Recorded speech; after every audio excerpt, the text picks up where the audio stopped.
نحمده ونصلي على رسوله الكريم أما بعد أعوذ بالله من الشيطان الرجيم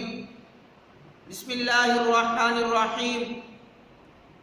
وسيق الذين اتقوا ربهم إلى الجنة زمرا صدق الله العلي العظيم۔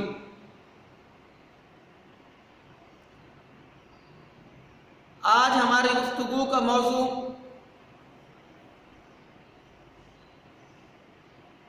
چار انسان جن کو جنت میں جانے سے کوئی بھی چیز نہیں روک سکتی، یہ ہماری گفتگو کا موضوع ہے۔ حضرت عمر رضی اللہ تعالی عنہ سے آپ صلی اللہ علیہ وسلم نے ارشاد فرمایا کہ مجھے اگر لوگوں کے سست پڑ جانے کا اندیشہ اور خطرہ نہ ہوتا تو میں آپ کو کہتا کہ آپ مدینے کی گلیوں میں جا کر اعلان کر دیں۔ پھر اس کے بعد آپ صلی اللہ علیہ وسلم نے حضرت عمر رضی اللہ تعالی عنہ سے ارشاد فرمایا کہ چار انسان ایسے ہیں جن کو جنت میں جانے سے کوئی بھی چیز نہیں روک سکتی۔ ان میں سے پہلا انسان وہ ہے جو اپنے والدین کا فرما بردار ہے، جو اپنے والدین کو تکلیف نہیں پہنچاتا، جو ہر وقت اپنے والدین کی فرما برداری کرتا ہے اور والدین اس سے خوش ہیں، والدین کو کسی طرح کا اپنی اولاد سے گلہ شکوہ نہیں ہے۔ تو یہ پہلا انسان ہے جس کو جنت میں جانے سے کوئی بھی چیز نہیں روک سکتی۔ دوسرا وہ انسان جس کے ذرائع آمدنی کم ہیں، ذریعہ معاش کم ہے، لیکن گھر کے فیملی ممبر زیادہ ہیں،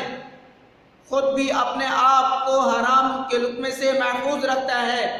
اپنے گھر والوں کو بھی حرام کے لقمے سے محفوظ رکھتا ہے، تو فرمایا کہ اس کے بھی جنتی ہونے میں کوئی شک و شبہ نہیں ہے، اس کو جنت میں جانے سے کوئی بھی چیز نہیں روک سکتی۔ ایک یہ انسان ہے، اور ایک اس طرح کا بھی انسان ہوتا ہے کہ جس کے ذرائع آمدنی بہت زیادہ ہیں، ذریعہ معاش بہت زیادہ ہے، فیملی ممبر کم ہیں، یہ بھی اپنے آپ کو محفوظ رکھے، یہ بھی بہت بڑی بات ہے۔ لیکن اس سے بڑی بات یہ ہے کہ ذرائع آمدنی کم ہوں، فیملی کے ممبر زیادہ ہوں، پھر وہ اپنے آپ کو حرام کے لقمے سے محفوظ رکھے، یہ سب سے زیادہ افضل عمل ہے۔ کیونکہ ہماری عبادت کا دار و مدار، ہمارے ہر ایک عمل کا دار و مدار ہمارے رزق پر ہوتا ہے۔ اگر ہمارا رزق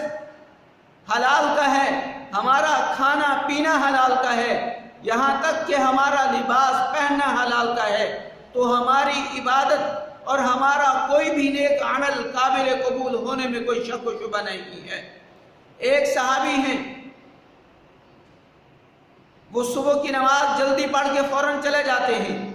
صحابہ کرام نے ایک دن آپ صلی اللہ علیہ وسلم سے عرض کی، اے اللہ کے نبی، یہ صحابی ہیں جو نماز پڑھتے ہیں فوراً چلے جاتے ہیں، وہ آپ کی مجلس میں نہیں بیٹھتے۔ ایک دن آپ صلی اللہ علیہ وسلم نے اس صحابی کو روک لیا اور فرمایا کہ آپ کو ایسی کیا جلدی ہوتی ہے کہ میں آپ کو کچھ دنوں سے دیکھ رہا ہوں کہ آپ نماز پڑھ کے فوراً گھر کی طرف روانہ ہو جاتے ہیں۔ تو وہ صحابی کہنے لگے، خدا کی قسم اگر آج ہم اس بات پر عمل کرنے والے بن جائیں، اگر آج ہم اپنی اولاد کو حرام کے لقمے سے محفوظ رکھنے والے بن جائیں، اگر آج ہم خود حلال کمانے والے بن جائیں، حرام سے محفوظ بننے والے بن جائیں، تو خدا کی قسم ہماری دنیا بھی کامیاب ہو جائے گی، ہماری آخرت بھی کامیاب ہو جائے گی۔ اور یہی اولاد جس کو ہم حلال کمانے کی ترغیب دیں گے، یہی ہماری اولاد جس کو ہم حرام سے محفوظ رکھیں گے، یہی اولاد ہمیں آخرت میں فائدہ پہنچائے گی، یہی اولاد ہمیں دنیا میں بھی فائدہ پہنچائے گی۔ تو سنیں، خدا کی قسم دل کی دھڑکنوں کو کھول کر، دل کے دروازوں کو کھول کر سنیں۔ وہ صحابی کیا کہتے ہیں؟ کہتے ہیں کہ اے اللہ کے نبی، آپ کو علم ہے کہ اب مدینے کی کھجوریں پک چکی ہیں اور صبح کے وقت ہوا چلتی ہے، ٹھنڈی ہوا ہوتی ہے، لیکن میرے پڑوس میں ایک گھر ہے اور اس گھر کے اندر ایک کھجور کا درخت ہے جس کی کچھ شاخیں میرے گھر کی طرف جھکی ہوئی ہیں، جب ہوا چلتی ہے تو کھجوریں میرے گھر میں گرتی ہیں، میں اس وجہ سے جلدی جاتا ہوں کہ میں اپنے بچوں کے بیدار ہونے سے پہلے وہ کھجوریں اکٹھی کر کے اپنے پڑوسی کے گھر میں پھینک دیتا ہوں، کہیں مجھے دیر نہ ہو جائے اور میرے بچے بیدار ہو کر وہ کھجوریں کھانے نہ لگ جائیں، جو اگر ان کے پیٹ میں حرام کا لقمہ نہ چلا جائے۔ وہ صحابہ اکرام جن کی ہم مثالیں پیش کرتے ہیں، خدا کی قسم اگر آج ہم ان کے نقش قدم پر چلنے والے بن جائیں تو ہمارے اوپر کوئی مصیبت نہیں آئے گی، ہماری دنیا بھی سنور جائے گی اور ہماری آخرت بھی سنور جائے گی۔ آج کیا ہوتا ہے، اگر بچپن میں ہماری اولاد کوئی گناہ کرتی ہے، کوئی غلط کام کرتی ہے، تو ہم ان کی حوصلہ شکنی نہیں کرتے بلکہ ہم ان کی حوصلہ افزائی کرتے ہیں۔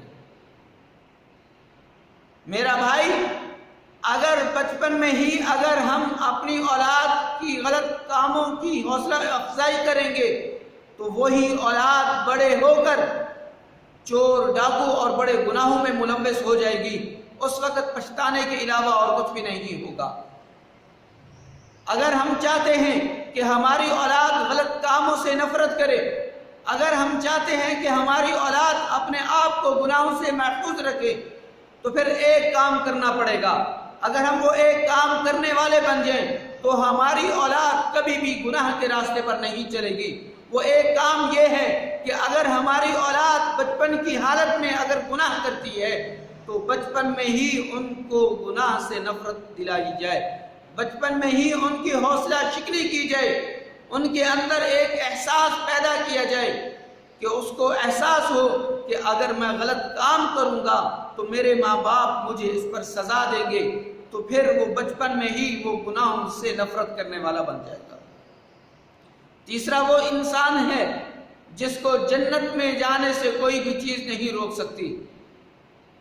وہ آدمی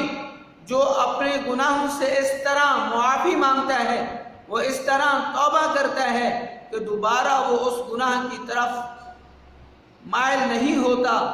اس کا گناہ کی طرف مائل ہونا اتنا ناممکن ہے جیسے بھینس کے تھنوں سے دودھ نکال کر دوبارہ ان تھنوں میں دودھ ڈالنا ناممکن ہے، اسی طرح اس کا گناہ کی طرف دوبارہ مائل ہونا بھی ناممکن ہو۔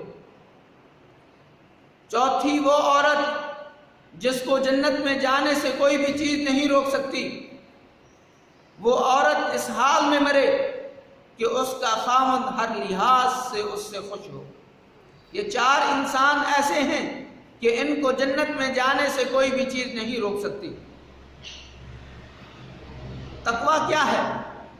تقویٰ نام ہی اس چیز کا ہے کہ انسان اس احتیاط سے زندگی گزارے کہ وہ کسی بھی قسم کی اللہ کی نافرمانی نہ کرنے والا ہو۔ حضرت ابو ہریرہ رضی اللہ تعالی عنہ راوی ہیں، وہ فرماتے ہیں کہ ایک دفعہ آپ صلی اللہ علیہ وسلم نے اپنی مجلس میں اعلان کیا، کوئی ہے نصیحت سننے والا کہ میں اس کو نصیحت کروں جو خود بھی اس پر عمل کرے اور دوسروں کو بھی اس پر عمل کرنے کی ترغیب دے۔ تو حضرت ابو ہریرہ رضی اللہ تعالی عنہ کہتے ہیں کہ میں نے کہا یا رسول اللہ صلی اللہ علیہ وسلم،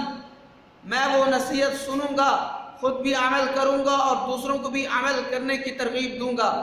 تو آپ صلی اللہ علیہ وسلم حضرت ابو ہریرہ رضی اللہ تعالی عنہ کا ہاتھ پکڑتے ہیں،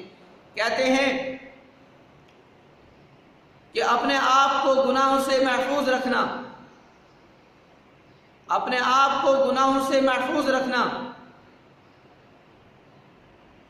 اور جو تمہیں پسند ہو وہی اپنے دوسرے مسلمان بھائی کے لیے پسند کرنا۔